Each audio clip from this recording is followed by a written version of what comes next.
విశాఖ తర్లువాడ భూములు బినామీ పేరుతో సీఎస్ జవహర్ రెడ్డి కొట్టేశారని జనసేన నేత పీతల మూర్తి యాదవ్ ఆరోపించారు. నేరెళ్ల వలసలో 100 ఎకరాలు అగ్రిమెంట్ చేసుకున్నారన్నారు. జవహర్ రెడ్డి బినామీలు కాపులుప్పలపాడులో లేఅవుట్ వేసి భూములు అమ్ముతున్నారన్నారు.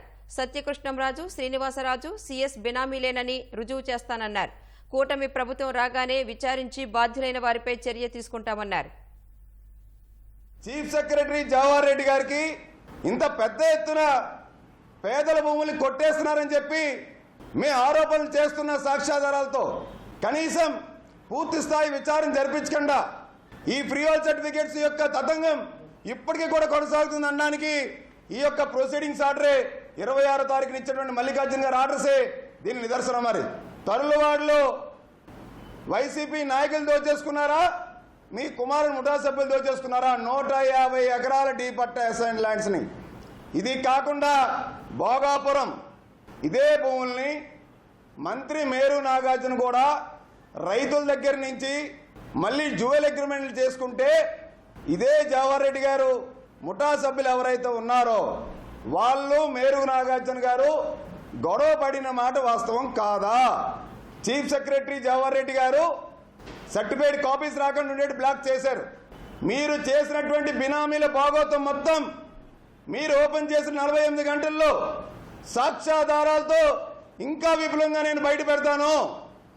ఈయన వ్యవహారాలన్నీ చక్కబెట్టేది తేటగుంటలో ఉన్నటువంటి చోడరాజు సత్యకృష్ణంరాజు గారు. ఆ యొక్క చోడరాజు సత్య వెంకట కృష్ణంరాజు డాక్టర్ కెఎస్ జవహర్ రెడ్డి గారు బినామీ కాదా అని చెప్పి అడుగుతా ఉన్నాను. ఇక్కడ విశాఖ నగరంలో భూ వ్యవహారాలు కానీ ఆర్థిక లావాదేవీలు కానీ చక్కబెట్టడానికి పేరుచెర్ల శ్రీనివాసరాజు ఆయన మీ బినామీ కాదా?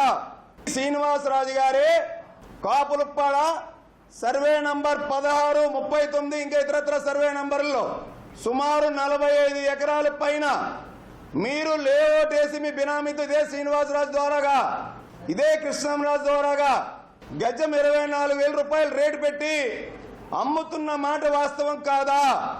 ఎండాళ్ళలో గీతం కాలేజ్కి వెళ్తాము.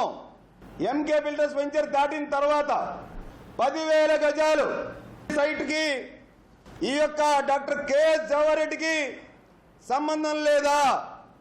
వీటి మీద మీకు చిత్తశుద్ధి ఉంటే ఇప్పటికైనా కేంద్రానికి లేఖ రాయండి, సిబిఐ విచారణ జరిపించండి మొత్తం వ్యవహారం మీద.